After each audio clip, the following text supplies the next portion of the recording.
For quite some time now, I have been wanting to do a week-long excursion with my dad. Recently, he retired, and so the opportunity presented itself. I was discussing the trip with my friend Tom, and then he expressed interest in joining with his dad as well, so together we came up with the plan. Knowing that my dad is into the Old West as much as I am, we decided we would go through Death Valley and on through central Nevada. Now along the way, we would follow much of the Nevada silver trails and explore old ghost towns, mining ruins, and old whiskey saloons that are dotted through the landscape. So on day one, we would travel to Death Valley National Park and visit the Racetrack playa, which is in a very remote region of the park, and it's known for these mysterious rocks that traverse across the lake bed, leaving this path behind them. After checking out the mysterious rocks, we were going to spend our first night at Saline Valley Warm Springs, which is one of my favorite locations in Death Valley. However, in order to get there, I had to convince my dad, who is deathly afraid of heights, that he would survive the Lippincott Pass down into the valley below. Now, Lippincott Pass isn't super technical, but it is a narrow shelf road with a few drop-offs, and it does take some convincing if you're afraid of heights to get down this section of trail. Once we made it to camp, we were rewarded with a nice soak in the hot springs, a hot shower that is naturally fed by the springs, and also a really good dinner that Tom made over the campfire.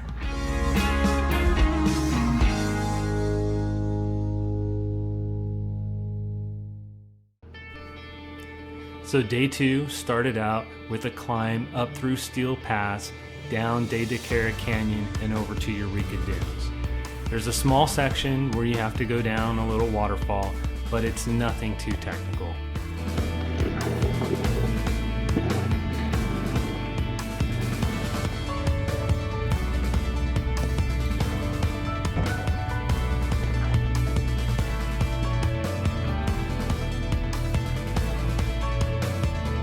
After a quick stop at Eureka Dunes, we made our way to Oriental Wash, which would lead over to the State Line mining camp.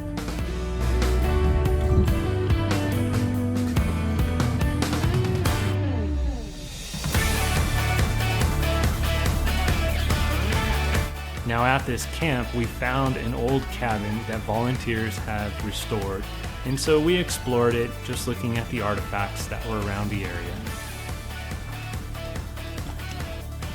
Oh, hey, to the outhouse! Come here, Chloe!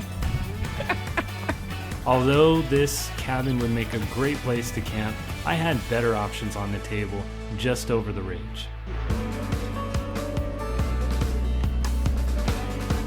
For a small donation, you can sit at the bar and Walt will serve you cold drinks as you look at all of the antiques and artifacts spread throughout the bar, including a 1909 Brunswick pool table just in the back.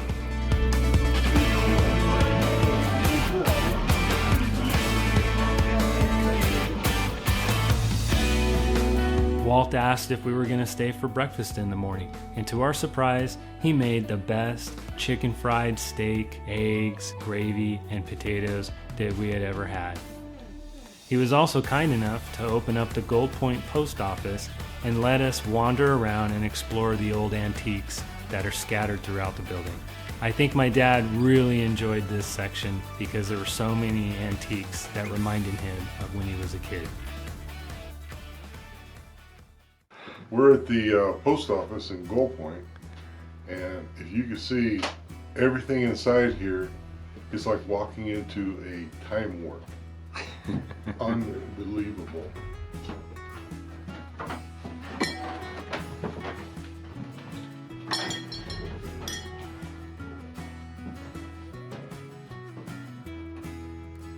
Here we are in the living quarters of the post office here in Gold Point. And as you can see behind me is the kitchen and the dining room and the family room. A stove, just like Grandma Joe used to make spaghetti on.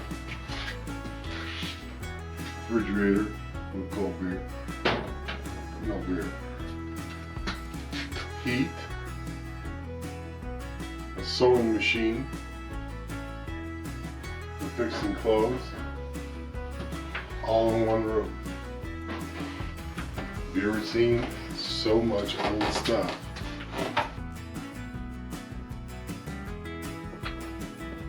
When you get to this one, take a look at how long this bar is here. They call the Remington Ram.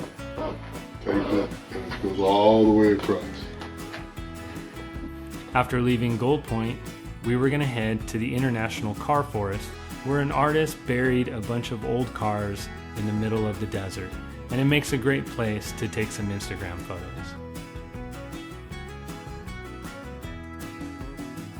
Now that night, we would check in at the Mizpah Hotel in Tonopah, which is a hotel that I have always wanted to stay at. The Mizpah at one time was the tallest building in the entire state of Nevada, and it's also been featured on Ghost Adventures if you're into paranormal activity. Friends and travel adventures. After another delicious breakfast, we decided that we would leave the Mizpah and head towards Belmont, Nevada, another ghost town just north of Tonopah. All I can think about right now is this little town that we're in, and the best way I can put it is I remember watching movies back in the day or at any point in time, and you see somebody goes through this town, one road, maybe a cross street, that's it. They go through this town and they think, oh, this would be great, I'd love to live here one day, and then all this crap happens during the movie, and then at the end of the movie it shows them retiring or getting out of all that craziness and settling down in that town. And I think this town is going to be the town that I settle down in. Belmont, Nevada. Mark my words. They're letting the old naturally decay, most of it. When you go by, you see these walls and these buildings that they put up with masonry and everything, still standing from 1860-ish type, and it's all there decaying. There's an old wooden house over there. You got this brand new structure here that somebody bought. This is their personal home right here on the one main street. But behind it, the old house from the 1800s is just slowly decaying on its own. They don't clean it up or anything, they're just let natural. Everything's natural, let it go, and then they build around it. It's just amazing, beautiful. The dirt road between Belmont and Highway 50 is a long stretch of road, roughly around 75 miles, that takes you through what's known as Monitor Valley. This valley is beautiful. Snow-capped mountains on either side. You have cattle ranches that dot the area alongside numerous hot springs. But one hot spring in particular is very unique to this area. It's a geothermal feature known as Diana's Punch Bowl, a massive mound around a hot spring 50 feet in diameter and 30 feet deep to the water below. Now you wouldn't want to swim in there. That water is roughly 200 degrees Fahrenheit, and it would spell disaster for anyone that slipped in.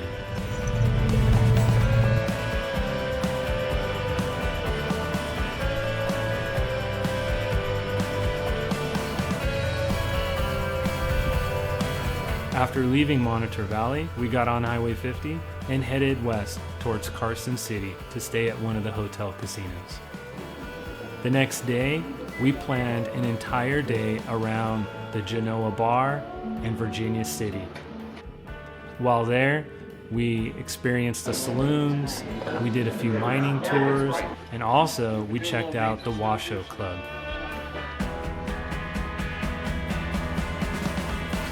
Now, the tour at the Washoe Club was fantastic. It was centered around a ghost adventure tour, but just checking out the club itself was very unique. I mean, this was a club where over 150 millionaires back in the late 1800s would come to socialize. I mean, this was the happening spot back then. On the other side of the windows down there, that's known as the secret staircase. Now that's how the millionaires would bring the prostitutes into the millionaires' bar. All right, it's the final night and we're camping out here in the Alabama Hills. Last 2 nights we were in Carson City and South Lake Tahoe, and me and my dad were teaching Gunner and Tom how to play craps, and that was a lot of fun. So we decided to spend 2 nights up there shooting some dice, and unfortunately we didn't win big. We kind of won a little bit, but hey, we had fun. Now we're down here, we're camping. So last night, it's been an epic trip filled with adventure, cool stuff to see, and just spending time with our dads has been awesome. What do you guys think of the trip, man? How's it been? Excellent. Thumbs up. Excellent, thumbs up. You know, I'm not sure who planned this trip, but Me neither. other than, you know, hanging off of a cliff at about 5,000 feet, you know, with two tires on the road and 2 tires off the road, we were okay. Yeah. It was a lot more mild than I expected the trip to be, as far as the ruggedness of road work and all that, and how cold it would be. So whoever did plan it, we appreciate you taking care of the older folk in that aspect. It was such a good trip. I just want to thank Tom and Gunnar and my dad for making it such a great experience, and I can't wait till we do it again.